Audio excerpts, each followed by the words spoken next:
नमस्कार, मैं हूं दीपाली राणा। आप देख रहे हैं बंधन म्यूचुअल फंड प्रेजेंट फायदेमंद फंड्स और आज के शो में हम बात करेंगे एक नए फंड की। एनएफओ है कोटक महिंद्रा एएमसी की तरफ से कोटक एनर्जी अपॉर्चुनिटीज फंड।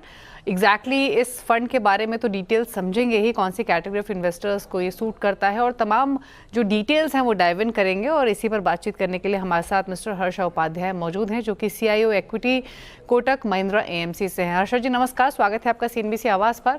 और हम इस नए फंड के बारे में तो आपसे बातचीत करेंगे ही, लेकिन क्योंकि आप हमारे साथ मौजूद हैं तो हम इस मौके को यूज़ करना चाहेंगे मार्केट्स पर भी आपके व्यूज़ इस समय क्या हैं, क्योंकि करंटली ग्लोबल मार्केट्स हो या डोमेस्टिक मार्केट्स हो, काफ़ी टर्बुलेंस चल रहा है और एग्जैक्टली क्या डायरेक्शन यहाँ से रह सकती है इसको लेकर काफ़ी असमंजस है। इन्वेस्टर्स के मन में काफ़ी एप्रीहेंशंस हैं, क्या रिसेशन आने वाला है ग्लोबल मार्केट्स में, आया तो इंडिया में क्या होगा, बहुत तमाम तरीके के सवाल इस समय एक इन्वेस्टर के मन में घूम रहे हैं। लेकिन सबसे पहले आपसे यही जानना चाहेंगे, अभी ग्लोबल सिनेरियो को आप कैसे रीड करते हैं?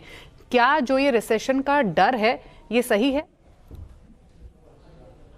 दीपाली जी देखिए, अभी तो शॉर्ट टर्म सिचुएशन जो है काफी फ्लूइड बोल सकते हैं, क्योंकि टैरिफ के बारे में अभी तक जो फाइनल असेसमेंट करना बहुत ही मुश्किल लग रहा है। रोज उसमें फेरबदल हो रहे हैं और एक तरफ से ये तो तय है कि ग्लोबल ग्रोथ जो है वहाँ पे इम्पैक्ट जरूर होगा और यूएस ग्रोथ पे ज्यादातर इम्पैक्ट होगा और इन्फ्लेशन भी यूएस इकोनॉमी में काफी हाई लेवल पे पहुंच सकता है। तो ओवरऑल जो है सबके लिए एक तरफ से नेगेटिव है, क्योंकि ग्रोथ अगर ग्लोबली कम होता है तो एक्सपोर्ट्स में उसका दबाव आ सकता है और ये टैरिफ्स में भी अलग अलग टैरिफ रेट्स लगाए हुए हैं हर एक देश पे, तो जो रिलेटिव इम्पैक्ट है वो भी काफी कुछ चेंजेस रहेंगे आगे जाके। लेकिन ओवरऑल अगर हम इंडिया की बात करें तो ये सब सिचुएशन में भी इंडिया का जो इकोनॉमी है काफी रेजिलिएंट इकोनॉमी रहना चाहिए, क्योंकि हमारा इकोनॉमी जो है काफी हद तक डोमेस्टिक फोकस्ड इकोनॉमी है। हम एक्सपोर्ट्स पे इतना डिपेंड नहीं करते हैं। और दूसरी चीज है कि जो यूएस एक्सपोर्ट जाता है हमारे यहाँ से, वो भी काफी हद तक आईटी सर्विसेज और फार्मास्यूटिकल, जहाँ पे एटलीस्ट अभी तक तो कोई टैरिफ का नेगेटिव इम्पैक्ट नहीं हुआ है। तो ये सब देखते हुए लगता है कि जरूर सेंटिमेंटली कुछ बोलना जल्दबाजी होगा आज के दिन में, लेकिन अगर ये वोलेटिलिटी अगर कोई झेल सकते हैं तो जरूर यहाँ से उभर के अच्छा ही एक वेल्थ क्रिएशन का मौका आगे आपको मिलेगा। हर्षा जी, इसमें तो कोई डाउट ही नहीं है और तमाम एक्सपर्ट्स, एनालिस्ट, इकोनॉमिस्ट यही मानते हैं कि इंडिया की ग्रोथ स्टोरी इंटैक्ट है और इनफैक्ट तमाम ग्लोबल मार्केट्स में इंडिया काफ़ी वेल पोजीशनड है। लेकिन एक फैक्ट ये भी है कि अगर ग्लोबली हालात बिगड़ते हैं, अमेरिका में गिरावट जैसे आई भी या फिर आती है, तो एक कोलेटरल डैमेज या फिर एक वो सेंटिमेंटल इम्पैक्ट से हम नहीं बच सकते हैं, जो कि हमने रिसेंटली मार्केट्स में उस तरीके का रिएक्शन आते हुए देखा भी।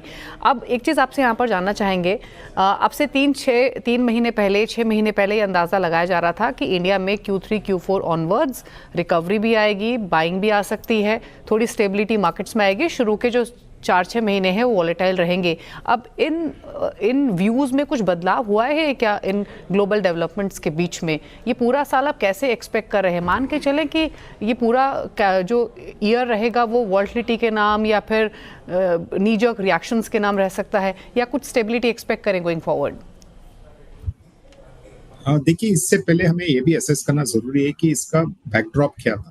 अगर आप 2020 का कोविड पैंडेमिक के बाद का मार्केट देखते हैं तो करीब 4-4.5 साल तक अच्छा खासा रिटर्न्स इन्वेस्टर्स को मिल चुका है। तो एक तरफ से वैल्यूएशन महंगा हो चुका था पिछले 6 महीने से पहले ही।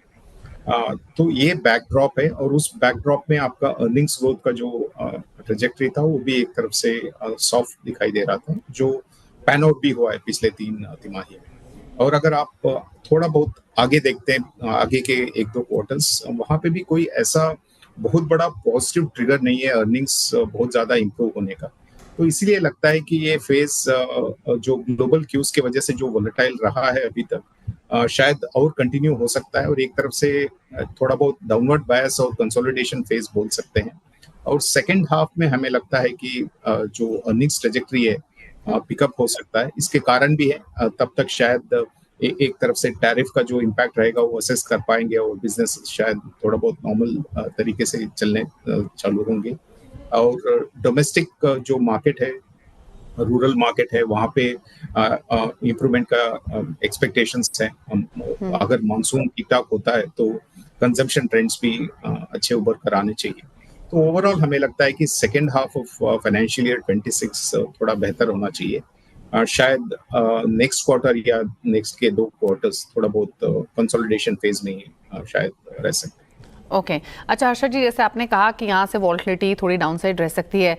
आई नो कि लेवल्स प्रिडिक्ट करना बहुत मुश्किल है, कितनी गिरावट आएगी ये मेंशन करना बहुत मुश्किल है, बट फिर भी आपकी अंडरस्टैंडिंग क्या कहती है कि अगर बहुत कुछ टर्बुलेंस बढ़ी या कुछ और डेवलपमेंट टैरिफ फ्रंट पर होती हैं तो इन स्तरों से भी मार्केट में थोड़ा और फॉल आ सकता है? कितना और मार्केट यहाँ से स्कोप रखते हैं स्लाइड होने का अगर कुछ सिचुएशन वर्सन होती है? कुछ अंदाजा अगर आप कुछ दे सकें। दीपाली जी, अगर आप लार्ज कैप के वैल्यूएशंस देखेंगे तो आज का वैल्यूएशन जो है वो लॉन्ग टर्म एवरेज के बराबर आ चुका है। तो इसका मतलब है कि यहाँ से आगे चलते हुए कुछ खास वैल्यूएशन रिस्क नहीं रहेगा, लेकिन हो सकता है कि अगर शॉर्ट टर्म में कोई अनप्रेडिक्टेबल इवेंट आता है या ग्लोबल क्यूज ऐसे निकलते हैं तो हो सकता है कि मार्केट में गिरावट और थोड़ा आ जाए। लेकिन अगर कोई इस लेवल पे लार्ज कैप में इन्वेस्ट कर रहे हैं और उनका निवेश का होराइजन मान लीजिए 3 या 5 साल है, तो बहुत ही कम वैल्यूएशन रिस्क माना जा सकता है आज के लेवल पे। लेकिन अगर वही बात हम मिड एंड स्मॉल कैप का करें तो अभी भी हमें लगता है कि 15 से 20% वैल्यूएशन प्रीमियम इस कैटेगरी पे अभी भी है हिस्टोरिकल एवरेजेस के कंपैरिजन में, और आज के दिन में भी वो लार्ज कैप से ज्यादा महंगे वैल्यूएशंस पे ट्रेड हो रहे हैं। तो वहां पे थोड़ा बहुत इन्वेस्टर्स को सतर्क रहना जरूरी है, क्योंकि जब भी जो भी इकोनॉमिक हेडविंड आता है उस समय पे मिड एंड स्मॉल कैप्स पे ज्यादातर इम्पैक्ट होता है, क्योंकि एस्टैब्लिश्ड लार्ज बिजनेसेस उनको झेल पाते हैं, लेकिन मिड एंड स्मॉल कैप्स इतने जल्दी से उनको कॉम्बैट नहीं कर सकते। तो इसके वजह से हमें लगता है कि इक्विटी पे ऐसा कोई बहुत ज्यादा नेगेटिव व्यू नहीं है, एक तरफ से न्यूट्रल व्यू है आज के दिन में भी, लेकिन आपका पोर्टफोलियो विद इन इक्विटीज जो रहेगा वो थोड़ा लार्ज कैप की ओर अगर टिल्ट रहेगा तो बेहतर रहेगा। अच्छा हर्षा जी, मैं पोर्टफोलियो कंस्ट्रक्शन पर भी आपसे राय लूंगी, लेकिन उससे पहले एक क्विक व्यू आपका अर्निंग सीजन पर क्या एक्सपेक्ट कर रहे हैं इस बार के अर्निंग सीजन से, और क्या वो तमाम बातें इन लेवल्स पर मार्केट में फैक्टर्ड इन है या फिर अर्निंग्स मार्केट रिएक्शन के हिसाब से इंपॉर्टेंट रहेंगी इस बार भी? दीपाली जी, देखिए इंडिविजुअल बिजनेसेस जैसे डिलीवर करेंगे अर्निंग्स उसके हिसाब से थोड़ा बहुत वोलेटिलिटी मार्केट में हो सकता है, लेकिन ऐसा कुछ खास एक्सपेक्टेशंस इस तिमाही के नतीजों पे नहीं है। तो एक तरफ से अच्छी बात है, क्योंकि अगर एक्सपेक्टेशंस इतने हाई नहीं है तो अगर डिलीवरी में थोड़ा बहुत ऊपर नीचे भी होता है तो मार्केट रिएक्शन बहुत ज्यादा नेगेटिव नहीं होता है। लेकिन जरूर ये कहना चाहूंगा कि मिड एंड स्मॉल कैप्स में अभी भी लोगों का भरोसा बहुत ज्यादा है और होप्स बहुत ज्यादा है, उसके वजह से वहाँ पे अर्निंग्स डिसअपॉइंट करते हैं कुछ भी तो शायद ज्यादा रिएक्शन आपको देखने को मिलेगा। लेकिन लार्ज कैप्स पे एक तरफ से लोगों का जो अर्निंग्स एक्सपेक्टेशन है वो एक तरफ से सबड्यूड बोल सकते हैं, तो वहाँ पे बहुत ज्यादा नेगेटिव रिएक्शन शायद ही आएगा अगर कुछ डिसअपॉइंटमेंट भी आएंगे। अच्छा आशा जी, इस समय एक आइडियल अप्रोच इन्वेस्टर की क्या होनी चाहिए? क्योंकि कई ऐसी पॉकेट्स हैं जो काफ़ी अट्रैक्टिव लेवल्स पर आ चुकी हैं, और अगर 3 महीने 6 महीने पहले के भाव से कंपेयर करें तो 50-60% तक भी नीचे स्टॉक्स मिल रहे हैं मिड कैप स्मॉल कैप्स में, जैसे आपने जिक्र किया। लार्ज कैप्स में भी कई स्टॉक्स हैं जो कि हल्के हुए हैं। अभी क्या आइडियल इन्वेस्टमेंट अप्रोच क्या होनी चाहिए? One should invest big time current levels पे, या स्लोली अभी भी स्लो जाने की जरूरत है करंट करेक्शन के बावजूद भी? अगर किसी को लमसम निवेश करने का इच्छा है तो वो सिर्फ लार्ज कैप या large cap oriented mutual funds के डाइवर्सिफाइड पोर्टफोलियोज में दिखने चाहिए।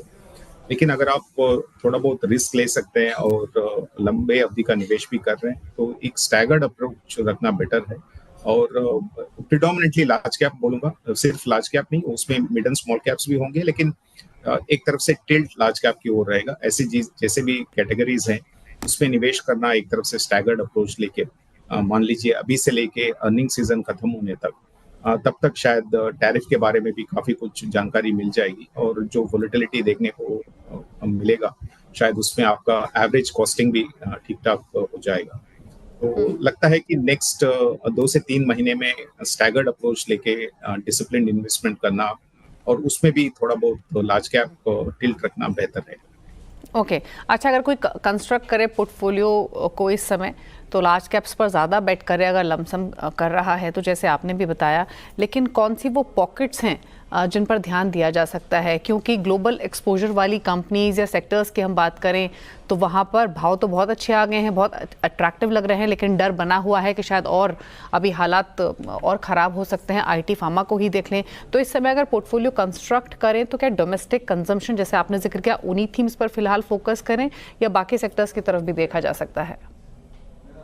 देखिए, डाइवर्सिफाइड अप्रोच बेहतर रहता है हर वोलेटाइल पीरियड में, लेकिन अगर आपको ज्यादा ही सेफ वाला पोर्टफोलियो बनाना है तो डोमेस्टिक फोकस्ड बिजनेसेस और जहां पे वैल्यूएशंस ठीक ठाक लग रहे हैं उनका एक पोर्टफोलियो बनाना चाहिए। काफी सारे डोमेस्टिक सेक्टर्स हैं जहां पे आज के दिन में जो टैरिफ का उतार चढ़ाव हो रहा है उसका कोई फंडामेंटल इम्पैक्ट नहीं रहेगा, जैसे कि लार्ज बैंक्स हैं या एनबीएफसीज हैं, आपके सीमेंट सेक्टर है, एनर्जी है,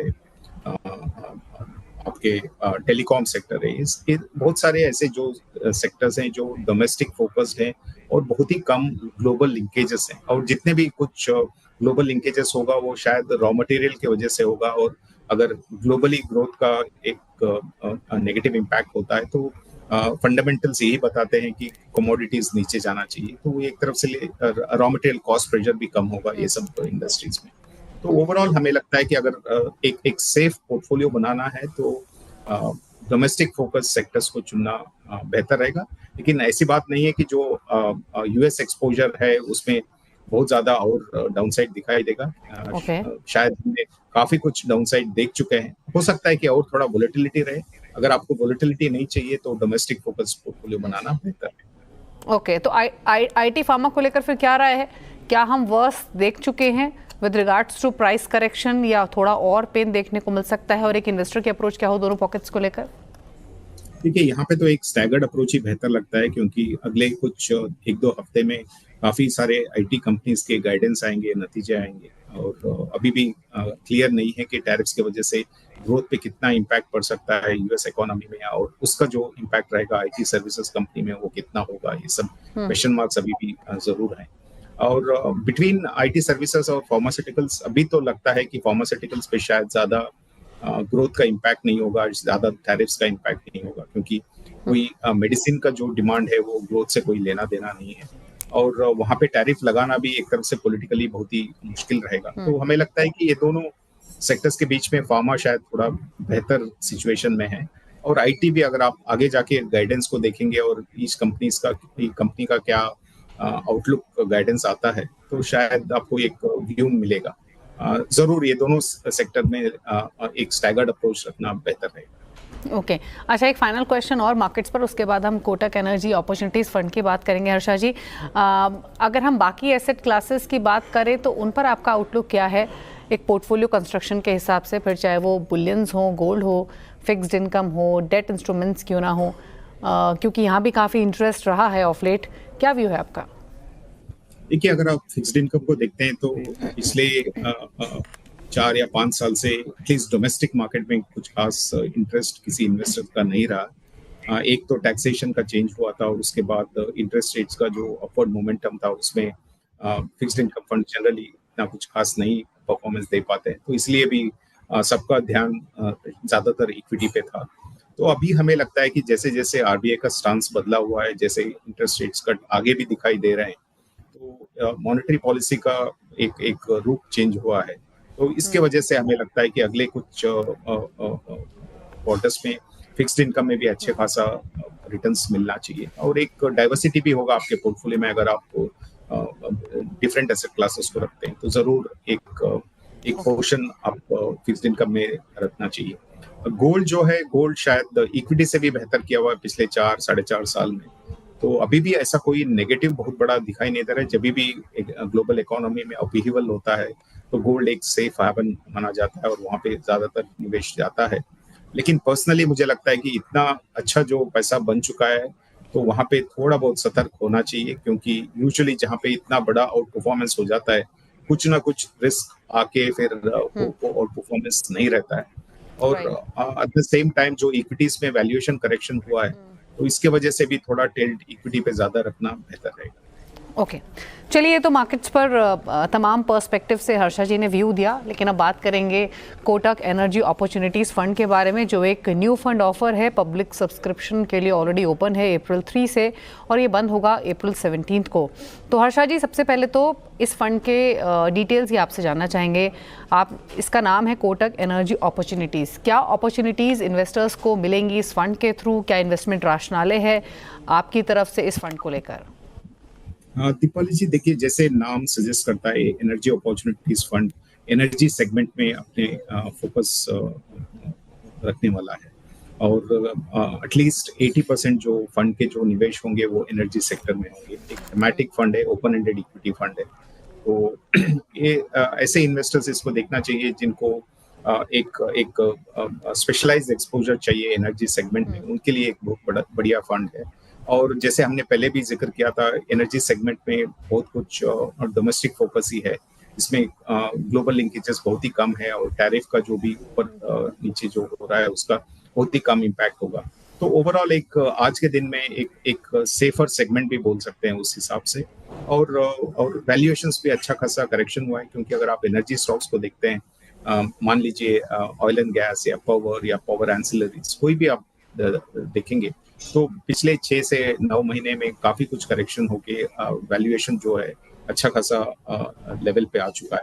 तो हमें लगता है कि इस फंड में अगर आप एक्सपोजर लेते हैं तो एक अच्छे वैल्यूएशंस पे आप एक्सपोजर लेंगे, और एक जो एनर्जी थीम है, एक लॉन्ग टर्म थीम है इंडिया में। जैसे जैसे इकोनॉमिक ग्रोथ आएगा, एनर्जी का जो इंटेंसिटी जो है इकोनॉमी में वो बढ़ता जाएगा, और इस फंड के थ्रू आप काफी सेक्टर्स में एक्सपोजर ले सकते हैं। जैसे ऑयल एंड गैस इटसेल्फ बहुत बड़ा सेक्टर है, जहाँ पे अपस्ट्रीम डाउनस्ट्रीम गैस, यूटिलिटीज, ऐसे बहुत सारे सब सेगमेंट्स आ जाते हैं। पावर सेक्टर में traditional power, renewable power, as well as transmission and distribution भी इसके अंदर आ सकते हैं। और पावर एंसिलरीज, जो पावर इक्विपमेंट मैन्युफैक्चरर्स हैं, जो पावर सेक्टर के बेनिफिशियरीज हैं, वो भी इसमें चुना जा सकता है।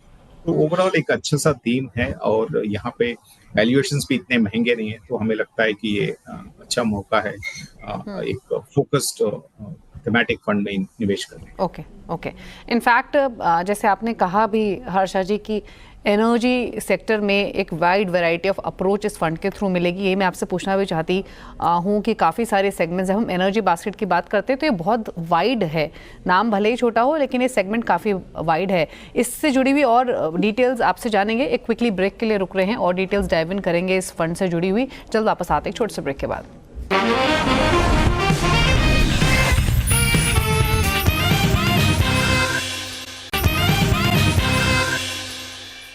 ब्रेक के बाद आपका स्वागत है। आप देख रहे हैं बंधन म्यूचुअल फंड प्रेजेंट फायदेमंद फंड्स, और आज हम बात कर रहे हैं कोटक एनर्जी अपॉर्चुनिटीज फंड की। हमारे साथ हैं मिस्टर हर्षा उपाध्याय, जो कि CIO equity Kotak Mahindra AMC से हैं। Harsha ji, welcome back after the break. और जैसे आपने ब्रेक में जाने से पहले कहा कि एनर्जी सेक्टर पर फोकस रहेगा इस फंड के थ्रू। जब हम एनर्जी सेक्टर की बात कर रहे हैं, आपने खुद मेंशन किया जनरेशन कारोबार से जुड़ी हुई कंपनियां, transmission, distribution, upstream, main stream, downstream oil companies आ जाती हैं, रिन्यूएबल एनर्जी भी इसी के अंडर आता है, एनर्जी एंसिलरीज हैं।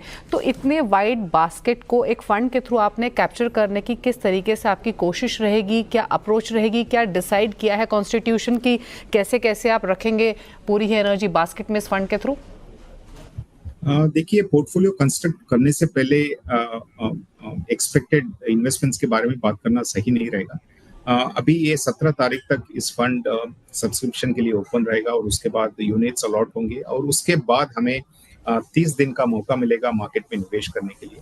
और हमें लगता है कि ये जो माहौल है, ये अच्छा एक माहौल मिला है, जहाँ पे 30 दिन का जो इन्वेस्टमेंट पीरियड है उसमें हमें काफी कुछ वैल्यूएशन अच्छे लेवल्स पे मिलेंगे, वो एक पहली बात है। सेकंड, जैसे कि हमने पहले भी जिक्र किया, काफी सारे सब सेगमेंट्स में विद इन एनर्जी के, तो वहां पे कहीं पे भी जहाँ पे वैल्यूएशंस और ग्रोथ पैरामीटर्स रिलेटिवली बेहतर दिखेंगे, वहां पे हमारा पोजीशंस बनेंगे। और बिल्कुल एक डाइवर्सिफाइड अप्रोच रहेगा with in the energy sector. ऐसा नहीं है कि कोई रिन्यूएबल्स या कोई थर्मल जनरेशन या ऑयल एंड गैस ऐसे करके एक ही सेगमेंट में हम निवेश नहीं करने वाले हैं। हर एक में एक अच्छा खासा एक्सपोजर रहेगा, और मार्केट कैप का कोई इसमें लिमिटेशन नहीं है, पूरा फ्लेक्सिबिलिटी है। आपको large cap, mid cap, small cap में कहीं पे भी आपको अपॉर्चुनिटीज दिखते हैं, आप उसको चुन सकते हैं। तो ओवरऑल मार्केट कैप एग्नोस्टिक और इस माहौल में जहाँ पे वैल्यूएशंस भी अच्छा खासा लेवल पे आ चुके हैं, तो हमें लगता है कि एक अच्छा इन्वेस्टर एक्सपीरियंस इस फंड से आना चाहिए। ओके अच्छा, कुछ ठीक है, लेकिन अगर हम इस बारे में जानने की कोशिश करें कि कितने स्टॉक्स रहेंगे, ठीक है, लार्ज कैप मिड कैप्स क्या होंगे, वो डिटेल्स आपने कहा कि अभी बताना थोड़ा सा डिफिकल्ट है, बट कोई मार्केट कैप लिमिट नहीं है। बट क्या कुछ ऐसा थीम डिसाइड की है कि नंबर ऑफ स्टॉक्स इतने रहेंगे इस फंड में, भले ही चाहे वो अलग अलग सेगमेंट्स की तरफ से आते हुए दिखाई दे, इस तरह का कॉम्पोजिशन ऑलरेडी डिसाइड हुआ है या फिर नहीं? देखिए, इसमें रेगुलेशंस के हिसाब से कोई ऐसा कंस्ट्रेंट्स नहीं है, ओके तो कोई भी अप्रोच रख सकते हैं, लेकिन हमें लगता है कि जो फाइनल पोर्टफोलियो बनेगा वो शायद 30 से 40 स्टॉक्स होंगे और totally focused on energy segment. अच्छा, अगर हम सिर्फ रिन्यूएबल एनर्जी बास्केट की बात करें तो इस पर्टिकुलर थीम पर स्पेशली इन जनरल क्या आउटलुक है, क्योंकि ये एक ऐसी थीम रही है जहाँ पर गवर्नमेंट का भी पुश लगातार बना हुआ है, घर घर बिजली का सरकार का सपना है, छोटे शहरों से लेकर छोटे गांवों तक बिजली पहुंचाना, सोलर पावर के एक्सपेंशन पर लगातार सरकार काफ़ी सारी पॉलिसीज प्लान्स लेकर आ रही है। इस पर्टिकुलर सेगमेंट में क्या कितना ग्रोथ पोटेंशियल यहाँ से गोइंग फॉरवर्ड आप देखते हैं? बिल्कुल दीपक जी, अगर आप देखते हैं तो अगले कुछ 5 से 7 साल तक तो बहुत अच्छे प्लान्स लेआउट हो चुका है, जहाँ पे आपके सोलर एनर्जी, विंड एनर्जी और बाकी सारे जो रिन्यूएबल एनर्जी के जो ग्रोथ पे एक फोकस रहेगा।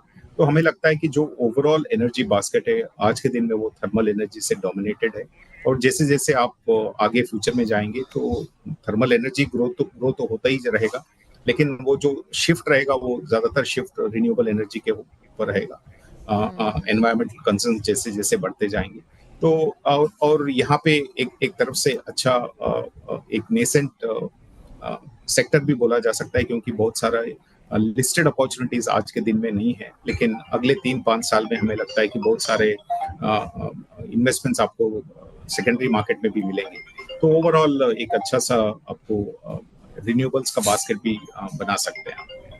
अच्छा, दो चीज़ और आपसे पूछना चाहेंगे, एक तो ऑयल एंड गैस पैक को लेकर और एक एनर्जी एंसिलरीज पे मैं आपसे पहले बातचीत कर लेती हूँ। ये वो पॉकेट है, आई एम श्योर बहुत सारे ऐसे इन्वेस्टर्स होंगे जिन्हें इसके बारे में जानकारी भी नहीं होगी, ये भी नहीं मालूम होगा कि कौन कौन सी कंपनियाँ इस सेगमेंट के थ्रू आती हैं, लेकिन ये एक ऐसी पॉकेट है जहाँ पर पोटेंशियल बहुत है। स्मार्ट मीटरिंग की हम बात करते हैं, ऐसे बहुत सारी ऐसी कंपनीज हैं जो कि एनर्जी एंसिलरीज में इस बास्केट को थोड़ा सा डिफाइन करेंगे क्या व्यूअर्स के लिए कि एग्जैक्टली ये है क्या पोटेंशियल है?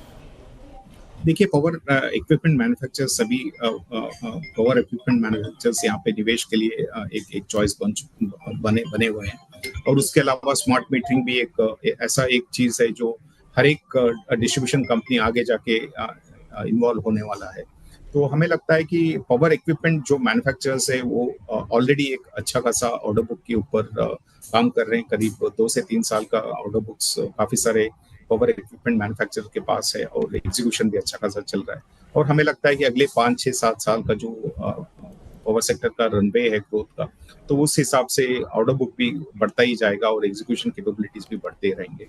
और जैसे आपने स्मार्ट मीटरिंग का जिक्र किया, उसमें भी ऑलमोस्ट हर डिस्ट्रीब्यूशन एजेंसी जो है वो स्मार्ट मीटरिंग पे जा रहा है, रिमोट मीटरिंग पे जा रहा है, और वही है जो फ्यूचर का एक डायरेक्शन। तो हमें लगता है कि ये सब सेगमेंट्स में बहुत सारे ऐसे अपॉर्चुनिटीज मिलेंगे जो आज के दिन में शायद लिस्टेड स्पेस में नहीं है और स्टार्टअप्स में है या टू बी लिस्टेड स्पेस में है, बट अगले 3-5 साल में बहुत सारे ऐसे अपॉर्चुनिटीज आएंगे, और वो सब भी इस फंड में लिस्टेड स्पेस में जब भी वो लिस्ट होंगे उसके बाद यूनिवर्स में आ जाएंगे और हमारा निवेश भी हो सकता है। ओके, चलिए, तो ये तमाम बातें कोटक एनर्जी अपॉर्चुनिटीज़ फंड से जुड़ी हुई बताई। एनर्जी बास्केट पर एक ब्रॉडर व्यू आपको मिला, क्या ग्रोथ पोटेंशियल है, हर पर्सपेक्टिव से यहाँ पर राय आपको मिली है। और एक बार फिर से बता दें आपको कि एनएफओ ऑलरेडी ओपन है, अप्रैल 3 से अप्रैल 17 को क्लोज होगा। थैंक यू हर्षा जी आने के लिए हमारे शो पर, और मार्केट्स के साथ साथ इस फंड से जुड़ी तमाम बारीकी हमारे व्यूअर्स को बताने के लिए। कंग्रेचुलेशंस एंड गुड लक आपको इस फंड के लिए। Thank you so much. धन्यवाद। और इसी के साथ इस खास शो में तो इतना ही। ब्रेकफास्ट पर भी खबरें जारी है CNBC आवाज़ पर। नमस्कार।